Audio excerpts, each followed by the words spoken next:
Despite the revelation that half of the officers charged in the death of Freddie Gray, the incident that led to the Baltimore riots, are black, the narrative that black people are being disproportionately and unfairly targeted by predominantly white police officers and a racist criminal justice system in the United States continues to dominate. This has led to the growth of a divisive movement, Black Lives Matter, which has only served to further polarize America down racial lines, obsessing on skin color and invoking white guilt, while ignoring the true causes of and solutions to police brutality. Until the following facts become part of the conversation, we're never going to see a real reduction in the number of violent confrontations involving black people and police officers. But the mainstream media, political leaders, and white people in general are afraid to even mention these facts for fear of being labelled racist. But I'm not here to win any popularity contest. I genuinely care about less black people and less police officers dying in the streets. So I'm going to give it to you straight. Black people in the United States are more likely to be victims of violent confrontations with police officers than whites because they commit more violent crimes than whites per capita. Fact. Despite making up just 13% of the population, blacks commit around half of homicides in the United States. DOJ statistics show that between 1980 and 2008, blacks committed 52% of homicides compared to 45% of homicides committed by whites. More up-to-date FBI statistics tell a similar story.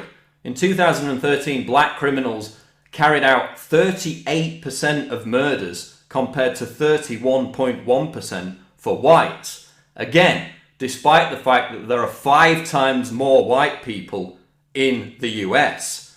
Fact. From 2011 to 2013, 38.5% of people arrested for murder, manslaughter, rape, robbery, and aggravated assault were black. This figure is 3 times higher than the 13% black population figure. When you account for the fact that black males aged 15 to 34, who account for around 3% of the population, are responsible for the vast majority of these crimes, the figures are even more staggering. Fact. Despite the fact that black people commit an equal or greater number of violent crimes than whites, whites are almost twice as likely to be killed by police officers. According to data from the Centers for Disease Control, between 1999 and 2011, 2,151 whites died as a result of being shot by police, compared to 1,130 blacks. Critics argue that black people are overrepresented in these figures because they only represent 13% of the population. But they're underrepresented if you factor in violent crime offenders. In other words, you would expect the number of blacks and whites to be killed by police to be roughly equal, given that they commit a roughly equal number of violent crimes. But that's not the case. Whites are nearly 100% more likely to be victims. And what about black on white violence in general? Well, it's a fact that despite being outnumbered by whites 5 to 1, blacks commit 8 times more crimes against whites than vice versa. According to FBI statistics from 2007, a black male is 40 times as likely to assault a white person as the reverse. These figures also show that interracial rape is almost exclusively black on white. Quote, even allowing for the existence of discrimination in the criminal justice system, the higher rates of crime among black Americans cannot be denied, wrote James Q. Wilson and Richard Herrnstein in their widely cited 1985 study, Crime and Human Nature. Every study of crime using official data shows blacks to be overrepresented amongst persons arrested, convicted, and imprisoned for street crimes. It's clear that the greater propensity for black people to commit violent crimes is a driving factor as to why blacks are becoming involved in more violent confrontations with police than their 13% population figure suggests they should be. If the 911 calls are coming from black areas and are related to black people committing violent crimes, then of course black people are more likely to be engaged in violent confrontations with cops. Does that justify police brutality in cases such as Freddie Gray, Walter Scott, or Eric Garner? Well, no, but it does demolish the Black Lives Matter narrative that the general trend of black people being victims of violent encounters with police is solely down to the fact that cops are racist towards black people.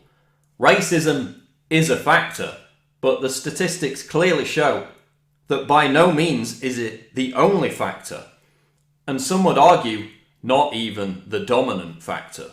But aren't all these statistics undermined by the fact that black people are unfairly targeted and framed for crimes by police officers in the first place? Don't higher arrest and conviction rates of blacks merely prove that police are racist? Well, this argument is debunked by looking at the proportion of offenders identified not by police, but by victims as black. The National Crime Victimisation Survey shows that the number of blacks arrested generally correlates with the number of offenders identified as black by victims.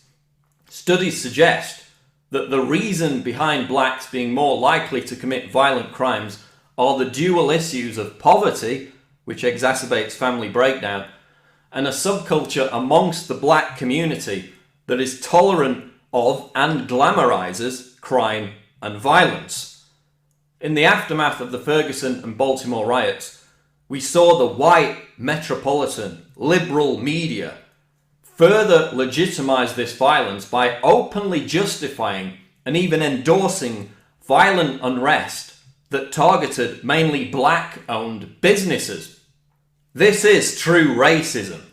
By encouraging blacks to loot and riot, the white liberal media is helping to keep black communities in a cycle of destructive behaviour that will lead to more police brutality targeted against black people. Police brutality is a huge problem within the United States, and anyone that denies that fact is part of the problem. But until we acknowledge and address the equally important issue of violent criminality within the black community, and until that becomes part of the national conversation, the issue is never going to be resolved. And by failing to make these facts part of the conversation, black political leaders, protest organisers, and the white liberal media is complicit in perpetuating the chain reaction of violence that makes more police brutality against black people an inevitable outcome. Check out the other videos, subscribe to the channel. I'm Paul Joseph Watson for Infowars.com.